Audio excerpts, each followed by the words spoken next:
अस्सलाम वालेकुम। हो सकता है कि मेरे इस बयान से पाकिस्तान में मौजूद कुछ लोगों को कुछ प्रॉब्लम हो, या मेरा ये बयान कुछ लोगों के लिए तकलीफ़ का सबब बन जाए, या ये भी हो सकता है कि मेरे इस बयान से हुकूमत वक्त को भी एतराज़ हो। लेकिन सच ये है कि पाकिस्तान में इस वक्त जो माहौल आपने क्रिएट कर दिया है, जो जंग का माहौल आप अपने ही लोगों के दरमियान बर्पा किए हुए हैं, वो काबिल मजम्मत और तशवीशनाक है। देखिए, अगर आपको लगता है कि ये ग्रोह जो इस वक्त रियासत की रेट चैलेंज कर रहा है, ये बहके हुए लोग हैं, ये इनके मुतालबात दुरुस्त नहीं हैं, तो फिर आप उन्हें समझाने की कोशिश करें।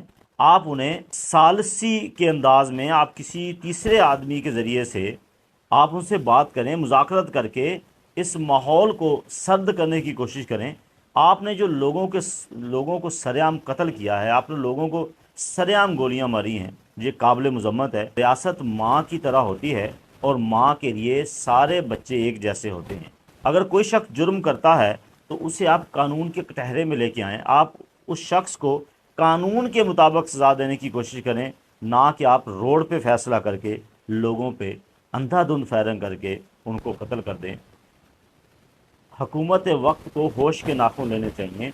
इन बहके हुए लोगों को, जो आपकी नज़र में बहके हुए हैं, उनके मुतालबात दुरुस्त नहीं हैं, या उनकी डिमांड्स जो हैं वो हुकूमती रिट के ख़िलाफ़ हैं, हुकूमती रूल्स के ख़िलाफ़ हैं, तो आप उन्हें समझा बुझा के उनको मुतमिन करें।